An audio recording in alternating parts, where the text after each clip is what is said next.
열섬 효과에 폭염에 그러니까 도시 안에 물이 없는 거예요. 물이 없음으로 인해서 도시 안에 살 수 있는 생물들이 사라지는 것이 연결이 되지 않음으로 인해서 사람까지도 위험할 수 있는 거죠.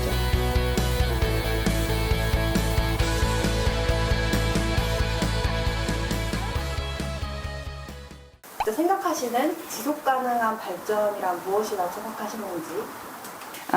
지속 가능 발전. 딱 용어가 한 세 가지로 이렇게 합쳐진 용어잖아요. 근데 이제 여기에서 핵심은 가장 앞에 있는 지속이 중요할 것 같아요. 그래서 어떻게 하면 지속적인 삶을 살 수 있을 것인지, 그걸 위해서 우리가 어떤 것을 양보하고 어떤 것은 우리가 허용해서 환경 수용 능력, 다시 말하면 지구 안에서 우리가 정말 오랫동안 이것을 지속성을 가지고 균형 있게 조화롭게 좀 삶을 영위할 수 있고 미래 세대까지도 포함해서 그런 환경을 좀 유지하는 것이 지속 가능 발전이 아닐까 저는 그렇게 생각합니다. 네. 저도 거의 동의하는데 발전이란 말과 지속이란 말은 굉장히 상반된 것 같더라고요. 왜 지속 가능이지 발전이냐. 그러니까 인간이 인류의 문명들이 발전되어 왔다고 그렇게 말하는 것들, 그게 진정한 발전인가에 대한 그런 회의나 다시 되돌아봄들이 좀 필요하지 않는가라는 말이 지속 가능 발전 안에가 담지되어 있다라고 생각되는 부분이 있거든요. 그러니까 지속 가능하다고 하는 것은 우리가 살고 있는 모든 환경 자체가 존중받아야 되는데, 발전이라고 하는 것은 이 지속 가능을 위해서 발전을 한다고 하면서 그것들을 훼손하는 것들, 그것들이 굉장히 많은 부분에서 일어나고 있거든요. 예컨대 4대강 사업 같은 경우도 그 대표적인 거거든요. 수자원들을 보존하고 또 개발하고 활용한다고 하는 이런 차원에서 했던 것들이 오히려 생태계 자체를 망가뜨린 거. 그것 자체가 어떻게 보면 인간들한테는, 그러니까 산업적인 측면에서 굉장히 유용하다고 그렇게 말하면서 실제 하천에는 우리가 물에게는 너무나 죄송한 일을 저지른 거나 마찬가지 아닙니까? 이런 말에서 봤을 때 지속 가능 발전이라고 하는 말은 상당히 어폐가 있고, 먼저는 지속 가능이 전제가 된 채 그 다음에 발전이라고 하는 것은 서서히 그들에게 위해를 입히지 않는 가운데서 찾아야 되지 않는가라고 생각하는 굉장히 상징적인 언어라고 생각합니다. 그렇네요. 말씀을 너무 길게 하신 거 아닙니까? 저도 숨이 막힙니다. 편집하시려면 좀 힘드시겠네요.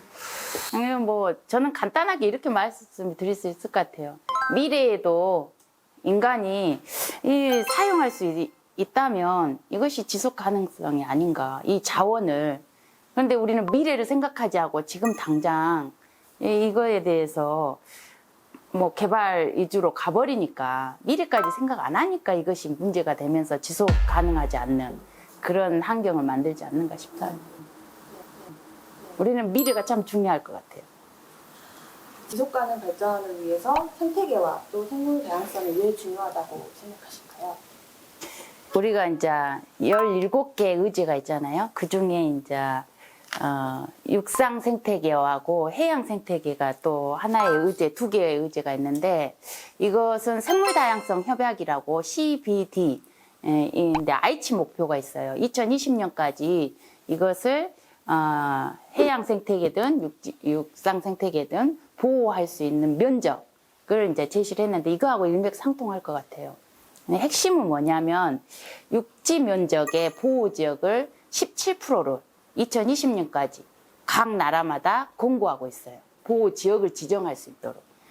마찬가지로 해양 면적은 최소 10% 정도, 그 국토의 10%를 보호 지역으로 지정을 할 것을 이 CBD aichi 목표 안에 이제 이것을 이제 권장하고 있는데, 우리나라는 현재 육상 면적이 작년 2017년 대비해 가지고 11.5%. 그러니까 아직도 올해가 2020년이잖아요. 그러면 육상 생태계 면적이 17%를 도달해야 되는데 전국도 대비해 가지고 아직도 11.5%라는 것은 부족할 수밖에 없는 면적이잖아요. 그만큼 미래 세대까지 생각한다면 적어도 올해 2020년까지 17%를 보호지역으로 지정을 해줘야 하는 그런 목표치가 있는 거죠. 반면에 또 육상뿐만 아니라 해양도 마찬가지로 10%로 해야 되는데 해양 면적은 거의 간신 바뀌거든요. 이것이 왜 지속가능 발전의 목표하고 또 굉장히 중요하냐. 그것이 왜 생태계하고 생물 다양성이 중요하냐. 이 보호 지역이라고 하는 면적을 최소 우리가 17%를 양보를 해서 적어도 그 공간을 남겨둬야 미래 세대까지도 그 공간에 대해서 누릴 수 있고 그거에 대해서 생물과 비생물이 어울려져 가지고 살아갈 수 있는 지구의 환경 수용 능력을 이렇게 도달할 수 있다는 목표치잖아요. 그게 굉장히 중요하거든요. 그냥 17%가 아니고. 영산강의 물자락을 따라서 이 물자락이 광주, 나주를 거쳐가지고 그다음에 목포로 내려가지 않습니까? 목포에 가서 이 다도의 연안에 이제 서남해안의 해안에 다르게 되는데 이 영산강의 비옥한 토양들이 이 평야를 낳게 되고 그다음에 어염시초라고 해서 바다의 그런 다양한 그런 물고기라든지 또 바다 생물들을 키워내는 것들 이게 두 개가 연관지어 있는데 여기에다가 영산강 하구원의 제방을 맡게 되면서 그 후로부터는 저희가 영산강에 살던 일종의 민물과 바닷물이 교차하는 지점에 살던 그런 담수어들을 볼 수가 없게끔 돼버렸잖아요. 그러다 보니까 나주 같은 경우는 예전부터 유명했던 게 이 물고기하고 그다음에 채소 종류였어요. 그래서 그 물고기 중에는 그 중에 우리가 요즘은 만나기 힘들지만 보거 같은 게 있고 장어 같은 게 있어요. 보거나 장어들은 바닷물이 바닷물이 들어와야만이 자랄 수 있는 것들인데 더 이상 이걸 만날 수가 없는 곳이 나주가 돼버린 것들이고 육지 생태계와 바다 생태계가 통한다고 하는 것은 그 안에 얼마나 많은 생물들이 함께 교류하면서 살 수 있는가 이걸 알 수 있는 거잖아요. 그 다음에 강원도 같은 경우는 어떤 게 있습니까?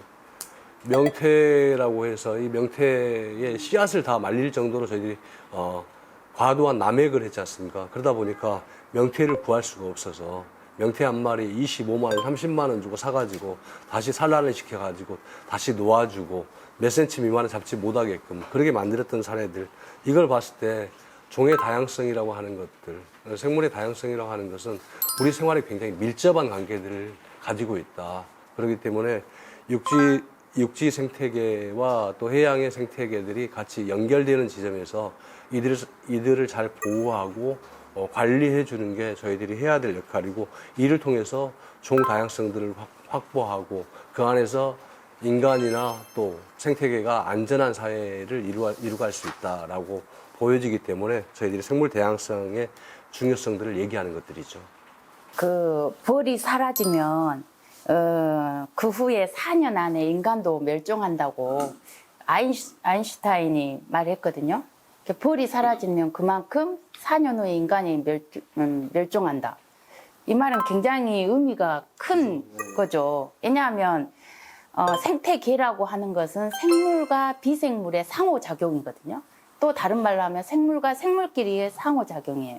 그 안에는 물질이 막 교환이 되기도 하고 에너지도 교환이 되면서 서로 먹이사슬처럼 마음처럼 다 연결되어 있기 때문에 벌이 사라진다는 것은 그만큼 인간의 멸종까지도 이것이 가능하다는 것을 말하기 때문에 어떤 한 종이 멸종을 한다는 것은 그만큼 큰 의미가 있는 거죠. 그래서 요즘 저는 무등산 조사를 하는데 희귀식물, 멸종위기종들. 근데 이 멸종이 왜 되냐 봤더니 이 멸종이 하는 것들은 약용식물로 이것이 몸에가 좋다고 생각을 하는 종들이 대부분이더라고요.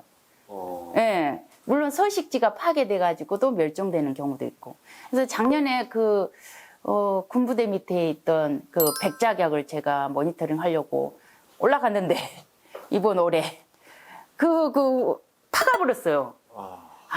진짜 파가버렸더라고요. 그래서 사진 찍으려고 했는데 그게 딱 파헤쳐져가지고 거기만 없어져서 엄청나게 안타까움이. 예. 그래서 모니터링을 계속 할 수 없는 이런 현실을 접하니까 이게 너무 슬픈 거예요. 그것도 국립공원 안에, 그것도 정상부는 무등산 국립공원 안에 자연환경 보존 지구거든요. 보존 지구라고 해서 용도 지구상 최고로 인위적인 간섭을 할 수 없는 정말 그것만은 지켜야 되는 그 지구인데 거기에 있는 그 백작약을 캐가버렸으니 우리가 정말 시민의식뿐만 아니라 우리가 좀 교육을 통해서 이런 멸종 위기 식물이든 동물이든 좀 관심을 갖고 할 필요가 있지 않냐. 그래야 인간이 같이 살아가는 하나의 생태계가 되고 그것이 결국은 우리가 생물 다양성이라고 하는 그런 것까지도 좀 보호하고 지켜내는 거 아닌가 하는 안타까운 현실이 좀 요즘 너무 느껴가지고 어디에다가 하소연도 못하고 그러고 있네요. 또 생물 다양성 보전을 통해서 기후 변화에 또 어떤 영향을 미치게 될지 어떻게 생각하십니까? 제가 예, 공부 안 한 제가 말씀. 일단 저는 그 바다 쪽에서 그게 확연하게 많이 일어나고 있다라고 보여지거든요. 예컨대 오징어 하면 동해 아니잖아요. 동해에서 잡히는 오징어가 어느 날 군산으로 그러니까 군산 앞바다에서 오징어가 잘 잡히니까 이 동해안에 있던 오징어 어선들이 전부 다 군산 앞바다에서 조업을 하는 겁니다.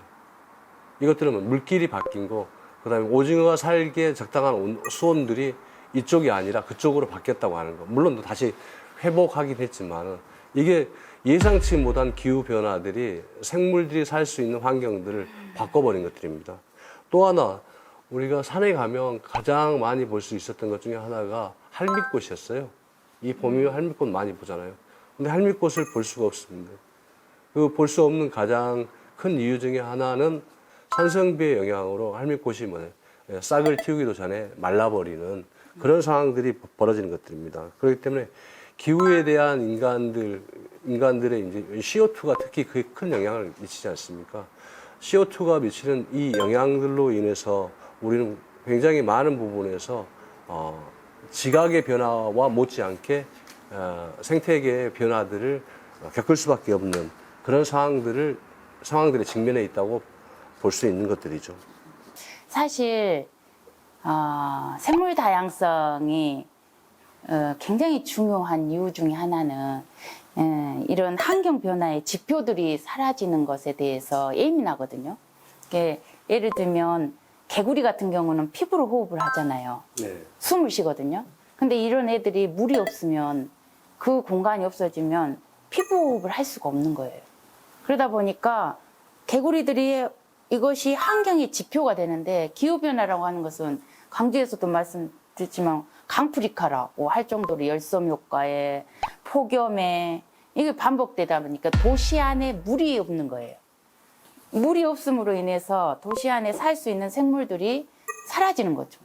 그러다 보니까 숨을 쉴 수 있는 개구리들이 사실은 지표인데 그 지표종이 없다는 것은 방금 전에도 말씀드렸어요. 벌이 사라지면 4년 안에 인간도 멸종할 가능성이 있다고 이렇게 말한 아인슈타인 말씀처럼 개구리들이 사라지는 것은 그 물이 없기 때문에 그렇고 물이 있는 곳에 사람도 살기 위해서 문명이 발달된 건데 그것에 연계된 것이 이게 생태계라고 했잖아요. 그물개를 써가지고.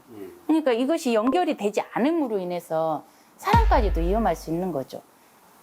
올해 변산 바람꽃이 제가 2월 20일이면 그게 일주일간 피거든요. 근데 올해는 언제 핀 줄 아세요? 2월 6일날 핀 거예요. 2주 앞당겨서 핀 거예요.